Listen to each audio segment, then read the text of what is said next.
I would see girls and I would date girls. What was the worst comment you've read or heard? I'd get things like, I hope you die of AIDS. Oh. Or I hope your mum gets cancer. One of my ex-boyfriends actually outed me to my family because he was unhappy that we broke up.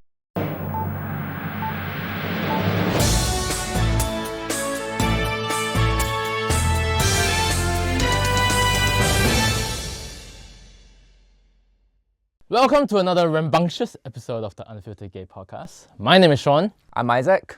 And I'm Thomas. And as you can see today, we have our very special guest today. His name is Thomas Beattie. He's a former professional footballer from England who has played in countries all over the world. And in 2020, he came out publicly, making him one of the few out footballers in the world up to today. And so today we're going to talk about things like sports and advocacy and representation, which means that we cannot ask him questions like, is he a top or is he a bottom? But what we can ask him is, Thomas, when did you first experience same-sex attraction? Firstly, I want to say thank you for that amazing intro. Thank you so much. I've been rehearsing. And for going easy on me. I think my experience was a little bit different to most of my peers. Most of my friends in sport who are out, they typically knew at a younger age. Mm-hmm. And I think my story is probably a little bit more unique. I don't think I comprehended that or allowed myself to believe that being gay was even a thing, because I obviously been in a sporting environment, football in England. So I knew the word as gay as just like a negative slur that I would say about things if I didn't like them. So I didn't allow myself to believe that that was even possible, I think, until around about my mid-20s. Oh, so late. Yeah, so it was a little bit later for me. I think, again, I was so institutionalized and so far in the closet, I couldn't even comprehend it. So I never had like crushes on people growing up, and I always dated girls. So what happened in the 20s then, in your late 20s, that sparked something? Made you start thirsting after men. Yeah, I had a skull injury in a game, a fracture and a brain hemorrhage, and yeah, I broke nearly every bone in my skull and my face. So that's why I had to finish playing. And I think once I came out of surgery, you know, I realised, like, in them moments, that's the loneliness. You know, it's fine in everyday life when you're kind of living in these two worlds, or you're in the closet, you just kind of pretend you live in one world, but in your mind you might be in another. But I think when I went through that process, I realised I was really alone. You know, it was more of a catalyst for me to be like, I need to learn to embrace this piece of myself, which I've buried. Sorry, because when you had your injury, and from what I'm understanding from your story is that's when you started accepting yourself, which also does imply that prior to the injury, you already had, you know, inclinations or kind of like deep buried feelings towards the same sex. Not necessarily feelings, but I would see girls and I would date girls, and I used to be like, I mean, it was all right, but it weren't like my friends are describing. It weren't like my friends are describing it. Wait, so but you were surrounded by like good-looking men, especially in the locker room. I mean, some of them must be good-looking. Well, I mean, it's subjective, right? Like, beauty is in the eye of the beholder. So I mean, that's the furthest thing away from my type that you could imagine. That's all I'll say. But I think it's attraction is a lot in the brain. Where you started opening that can of worms, and I'm like, I know, yeah, I probably should. We'll leave it at that. We are gonna go But there. I think in general, though, like, attraction is in the mind. You know, like I can objectively look at close friends, and I can see someone is handsome to some degree or good looking, but I don't have a sexual attraction to them. Same like you would of a sibling, for example, or. Yeah, that's a bit different. yeah, I get it. Yeah, I get it. Okay, so you decided to come out publicly in 2020. What compelled you to come out that year? I think I'd reached the stage in business ownership, which probably gave me confidence to know if the whole world turns their back on me, I'm going to be okay. It's fine. Because you had your own business. Yeah, I had things that I had some stability and some structure, and I'd kind of built things outside of football that I'd been very lucky with, and I really wanted to experience not not gay light. I wanted a partner. I wanted to share my life with someone, you know. Yeah. And I think to do that I was in Singapore at the time, in a small place like this, I felt really constricted. I actually in 2019 was named in the Clio eligible bachelors thing, and I was like, I think I was always okay with omitting the truth, but when I had to start lying, that didn't sit well with me. I mean, to be honest, half the guys named them. Yeah, I know. I gay. actually know that now. So it's kind of like an open secret. But okay, we're not gonna out anyone. But so when you came out in 2020, it was pretty big news. So it made headlines internationally. I think that might have been the time I kind of like knew of you. But how was the reaction for you on a personal level? Like, so I think what happens is like, you know, online is usually positive, right? But on the personal level is what people don't really see. Right. Like how was it for you? Well, the online side of it was like 90% brilliant. Yep. Like really good support and really just overwhelmingly loving and compassionate, to be honest. And then there's the 10% of Why you gay? yeah, like some horrific comments that obviously I'm a lot more used to now, but at the time I was a little bit taken back at first by like, why would you even say this to a complete stranger? But What was the worst comment you've read or heard? I still get them all the time. We mentioned this before. I'd get things like, I hope you die of AIDS. Oh. Or I hope your mum gets cancer. Things that I'm like so irrelevant to. Nothing to do with your mum at all. Yeah, right. Like degrade me. But what's she got to do with anything? You can't please everyone, and we weren't put on this earth to please everyone anyway. So, you know, I tend to live my life by the 90-10 rule. You know, for everything I do. So. What's the 90-10 rule? As in, like, if 90% of it is great and 10% didn't go quite well, or if 90% of people can roll with you and 10% are not feeling you, it's cool, it's okay. We know we're not 100% of people are not supposed to like us. That's really high. I would be happy if I just get 70. Mine's like 60-40. 90. Yeah. You must have a good life. In an ideal world, you know, Okay. in a 90-10. So most of it's great. But you don't go to the gay areas, right? Nah. I'm not Do really. you want to? Nah, I'm not really. You're not. I don't drink, and I'm not really much of a partier, to be honest. I think I'm stimulated by different things. I think I've buried my. Stop your face. You stop it. No. You gave me a look. Your face. So since coming out publicly, you've become an advocate of sorts. Was that intentional? Like, did you have that intention when you decided to come out publicly, or was it just something that happened?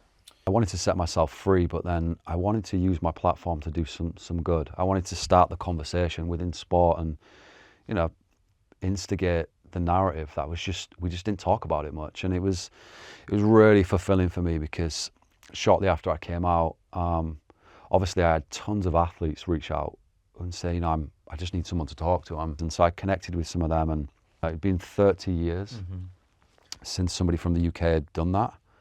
So I really wanted to, again, just open the conversation up and see if we could affect some change and have some impact. I feel like I'm a type of guy, I need to live with purpose, and in setting myself free, I kind of also wanted to do some good. So yeah, I'm really lucky that we've been able to do that with a lot of other athletes.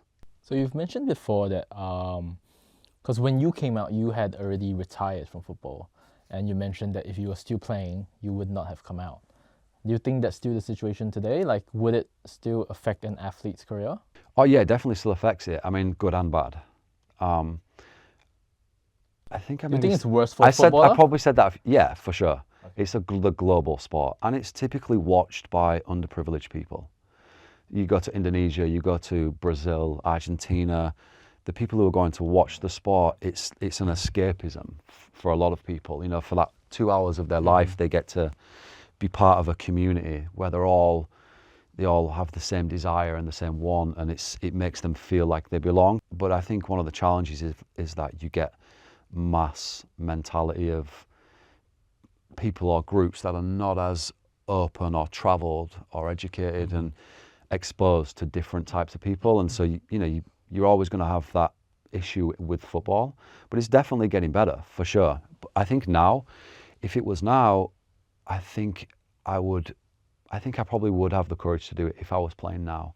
But I was the first in 30 years, so it'd been such a long time. Yep. So you think the challenge only comes from the audience, not your teammates? Yeah, definitely. So your teammates wouldn't care? Nah. Oh, really? I always thought like football was a very masculine sport.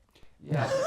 But I think Like a bit homophobic. I feel no? that a lot of times in team sports, the team is so close knit together, and they need to get to the point where they. I mean, I'm not a footballer, right? Obviously, but they need to get to the point where they really know each other. They can read each other. They can kind of like, and they stay together, play together. So I feel that if anything, they'll be more supportive of you. I want to believe that because they really get to know you.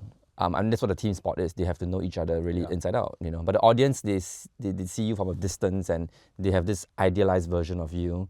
And everything in their head about what you are has to fit with their narrative. So when you challenge that, then that's where they get, you know, offended, or they can't come to terms with it, and then you lose their support. I think athletes are really used to different, you know, like different religions, different cultures, different ethnicities.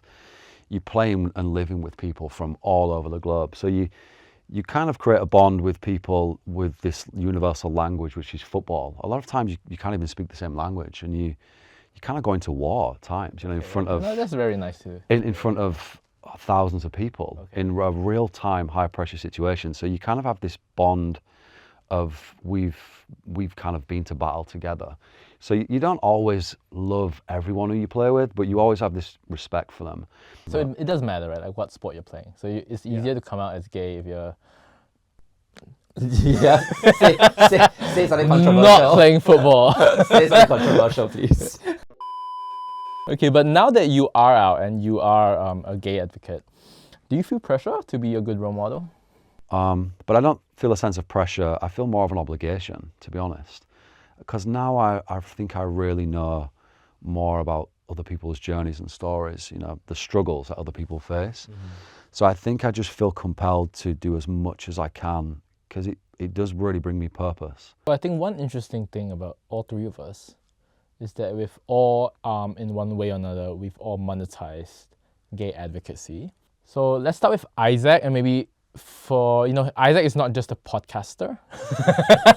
He does other things too. So maybe Isaac, you can just like explain what is it you actually do. So the one which is most active, okay, so I'm involved in a number of things, but the one which I'm more active in is basically a LGBTQ inclusivity walking tour, which essentially is a tour which talks about the LGBTQ history in context of Singapore and Southeast Asia.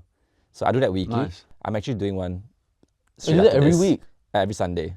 Oh, I thought it was like a monthly thing. Nice. Every week. So this is why I have to do this podcast now, because I have to do it later. Yeah. So in terms of monetizing, okay, first of all, I want to say before that, you're talking about, you know, talking to groups of people who are not within the community. And I really kind of agree with you, because obviously a lot of times people who come for the tour are members of the community themselves, you know. But a lot of times, especially during Pride Month, when I get a lot of corporates, what happens is that I see huge groups of people who are straight allies. You know, they are, I mean, yes, they are also there because the company paid for it, but they're also there because they are willing to learn it, because it doesn't mean the company pays for it that you just go for anything. Right. And I really like to give the tour to these groups, because a lot of times they have a lot of stereotypes in their heads, a lot of archaic ways of what they think or how they think LGBTQ people are and behave, and then it's through the tour that they actually understand better, you know, more, which is more impactful to me than just a person who's queer coming on the tour, and also debunking all their stereotypes and all their misconceptions about people. About monetization, I think. Have you ever had like negative reactions? Yes. So I have to say, and I don't know whether people are going to be against what I'm saying or for it, but I think one of the irritating parts about being in some advocacy groups and all this also, or trying to advocate for things, is that people expect you to do it out of goodwill all the time, which to me, I have done things which for charity. I've done non-profit things also, but I think not everything has to be non-profit, and not everything has to be out of goodwill. I don't think just because someone is doing something, like for example, I'm doing my tours, that, you know, people are like, oh, why aren't you giving the money to charity? Because personally, to me, it's my time. It's my Sunday. I am taking 2-3 hours every Sunday out of it to meet people, to give them a tour, to do things for them. And I believe that why shouldn't I be paid for it, you know? And I don't think there's anything wrong with that. But people seem to have this idea that you need to give back.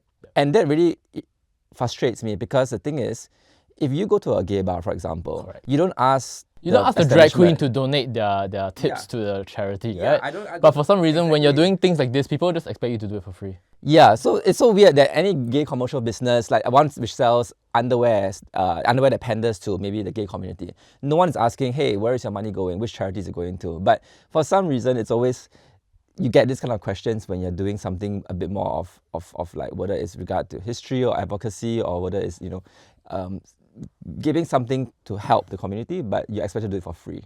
But who are you getting the bad comments from? Is it people within the community?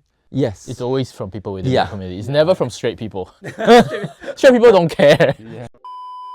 Kind of agree in a lot of ways. You know, corporations will reach out to us all the time and be like, can you do this for us? Can you speak on LinkedIn internally to 6,000 employees? And I'm like, and we'll give you a shirt. Okay, cool. Yeah, it's at 3 a.m. I'm currently in Florida. Yeah, I've had that before. We'll give you a shirt. Yeah, like you're a multi-billion-dollar corporation. But I don't get too much involved in that because I have management and representation. So I'm not. So you don't have to deal with that, right? I don't deal with any of it. Yeah, you know, to your point, I agree that if you're putting your time and energy and effort into something which is a safe space, if you're creating a safe space for people within the community or allies, you know, and you're using your time, you know, there's nothing wrong with monetizing that time more than it's not trying to take advantage of people in the community. You know, you're creating a safe space. So I think it's very different, but again, you can't please everyone, right? So that's cool. It's fine. I think you can pick and choose, like you said, what you want to do out of goodwill, but you shouldn't be expected to do everything out of goodwill, because otherwise, how are you going to live? Right. Yeah, exactly. So speaking from personal experience, the Unfiltered Gay podcast has only been around for 6 months, but Dear Straight People, which is the platform that's hosted on, it's a platform that I founded like almost 10 years ago. And when I first started it, it really started as a blog. I didn't monetize it till like maybe 6 months later, where I did my first sponsored post for barely anything, for $150. Which I was really happy with because I was an intern back then. But when I first started doing commercial work, there was a negative reaction. You know, people were like, "Yeah, why are you charging for this?" And I used to feel guilty before that, like, why are you charging it? But now I just feel like I'm good at what I'm doing. Right. So when clients come to me and they want to partner with me to do a campaign, 9 out of 10 times I deliver. Right. You know, so I don't feel like there's anything wrong. And also, you know, keeping Dear Straight People running, there's expenses every month. Right. You know, you have to pay for office rental, you have to pay for the studio. There's a lot of costs that people don't see. And yeah, I just agree with what you guys have said. I don't understand. I think that we should be compensated for our time and for our skills and for our knowledge. Also, like a lot of Dear Straight People content, like I've been told, is being shown at universities. People are just using my content to educate, and I'm totally fine with that. That's great. Like this is resources, you know, or this educational resources which you cannot find elsewhere. So I feel like that itself is a contribution to kind of, you know, the community and stuff. Yeah. So I guess you take Thomas's 90-10 rule, which is if 10% of the people are the ones, you know, giving you shit for this, just ignore them, and then... No, but I think now it's much better. When I first started, like 10 years ago, it was really like people were really like negative. But I think now that I feel like over time, a lot of people's mindsets have changed, especially because you do see a lot of these LGBT community groups pop up in Singapore. They come in, they do it for like 2 years, and then they burn out because passion only gets you so far. Right. That's what I would say. Like passion only gets you so far. If there's no other form of motivation, like if, for example, if Dear Straight People is losing me money every single month, it wouldn't have lasted this long. I saw your guys' stuff years ago, and I was like, oh, this is great. This is coming from Singapore. I've not heard of this. I don't hear many things like this. So it definitely has impact and it has value. If you're monetizing on it, brilliant. It allows the lights to stay on, bare minimum. And that's, you know, to be able to do this for a long period of time, you need that, right? Correct. So if any of you have visited Thomas' Instagram, it's filled with, for lack of a better word, thirst traps. Filled. Filled. I need to get my phone. You can look at your phone now. The first thing you'll be confronted with is his body, which you cannot see right now. But you can go to his Instagram, it'll pop up somewhere there. Do you think that's what a good role model would do? I don't. Does it make you a bad role model? I don't know. Listen, I'd be lying if I said I looked at that and thought none of it was a thirst trap. But I think I'm like anyone else, like seeking validation and probably an insecurity deep down. Yep. Again, like you can't please everyone, right? The intent is never to make anyone feel bad about Correct. themselves. Yep. I think if you analyze it a little bit more, like I said, we all have our insecurities, right? It doesn't matter who you are. Everyone has pieces of themselves that they're not happy with. So what's yours?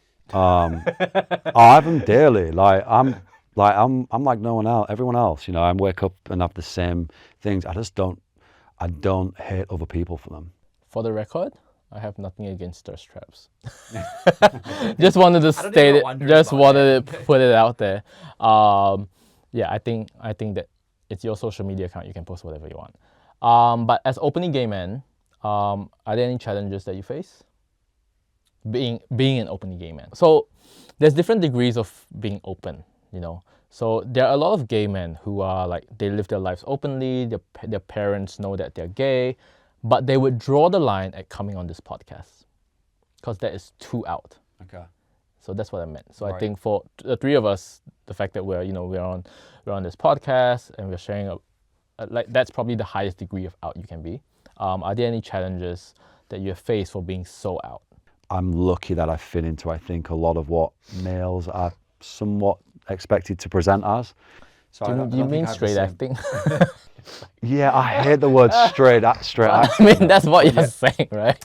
That would probably what it would be referred to, but I don't like using that word because the reason I don't like using that word is I don't feel like the word acting would for me signify that I'm pretending to be something, or we're trying to be something else. What about you? I honestly, in the later part of my life, I never felt any issues with being out and open about myself and just living my life. But I think that's because also I have just been very confidently accepting of who I am. And a lot of it also stems from the fact that when I was younger, I had a lot of toxic people in my life, like ex-boyfriends and classmates who were very toxic and who outed me. So I never had to come out. I actually had to come out very few times in my life because one of my ex-boyfriends actually outed me to my family. Oh, wow. Because he was unhappy that we broke up. I had classmates who outed me to my other schoolmates because they were just, actually I don't know the motivation for that. Was you dating? You was dating at high school, yeah? Yeah, no, I was dating high school and they just outed me. And ironically, the person who outed me was also another gay man. So I never wrapped my head around it. But my point was that a lot of my younger life was people using this against me, threatening to use my sexuality against me and constantly putting it over my head. And I had ex-boyfriends who also threatened to, like if you break up with me or if you do this, I'm going to tell so-and-so that you're gay and all this. And I think at a certain point, two things happened. Number one, I just had enough. Right. And number two, when I had enough, they actually went through the threats. So they actually told the people, and then I never had to come out because the story was told on my behalf. So the good thing is, the silver lining is, I never ever had to really come out so many times because people did it on my behalf. Because of that, I just decided that at a certain point, I don't remember what age I was, I think university, where I was just like, I am not going to allow people to just keep using this against me because they should not be able to have this power over me. But was your family and friends okay with it? They weren't. I mean, initially, they weren't. They slowly got to terms. My friends were obviously more okay with it. Family took time, right? Which is expected. It's, yeah. But I was saying that I remember now that because you sparked this thing, and I remember seeing a video of you on CNA. Oh yeah. Where the story was that your dad didn't even know or something like this? I can't remember what the. So whole I think thing so. was. Backstory is that because I've been out for so many years, a lot of people assumed that I was out because I had a very supportive family, and people didn't know until I appeared on TV last year on a CNA documentary, which basically talked about how actually my family is very not supportive. Oh wow. I come from a very conservative Asian household, and as you get older, you just learn to deal with your parents, and I think that they are trying to deal with it the best way that they know. Okay, so just to kind of lighten the episode a bit, do you have any hot takes about gay culture that you would like to get off your chest? I often get asked, like, I don't relate to Pride as a gay individual. I don't relate to this day or this celebration, and it's become something that I just don't have synergy with. And I get that a lot, that is asked to me, and then asked of, okay, what do you think on it? Because I actually went to my first ever Pride last year. Oh, just last year? Last year, and to be honest, I lasted like a year, and it was with very, very close friends. In the UK? No, in the US. Which one was it? In Fort Lauderdale. So it was, for me, it wasn't a crazy thing, but I definitely saw things that I was probably not used to seeing. Yeah, because the ones in the US are wild. But you see bits of everything. I think it has something for everyone. What about you guys? Have you been to a Pride before? Yeah, I've been to a few Prides. I love it. You love it. I love it. No, but I've never been to one in the West. I've just seen pictures. But the ones that I've been in are like all in Asia, so like Thailand, Taiwan, and they're definitely. I would say that they're definitely a lot tamer than what you would see in the West. But also most of the time when I attend these Pride parades, I'm working. So yeah, so I'm not just like attending. I'm usually like shooting, taking photos, taking videos. But I enjoy it and I love it. Yeah. What's one piece of advice you guys have for closeted people? My advice is to try and find one person who you trust enough to share the pieces of yourself which have, scared you the most about coming out. I think if you can find one person, a problem shared is a problem halved. There's some great resources online as well now, that like on Dear Straight People. Dear Straight People, yeah, you can always. Shameless plug. but it's true. Like there's some great resources like yourselves where if you are struggling and you're in the closet, you can watch things like this and you can hear about other people's stories and resonate with parts of it, and I think process and comprehend it yourself a little bit, right? So, how about you, Isaac? I mean, mine was gonna be that, but I would say that always know that there is a community out there for you, regardless of whatever your identity is. Okay, thank you so much, Thomas, for coming on this podcast. We hope you've enjoyed today's episode. This is probably our most wholesome episode so far.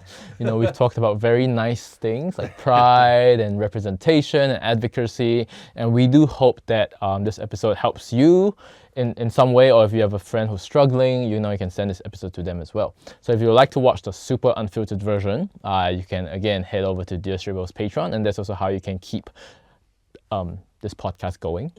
But if not, thank you so much for watching. We hope you've enjoyed today's episode, and before you leave, please remember to like, share, and subscribe. Yes. Very good. And we'll see you next week. Bye-bye. Bye.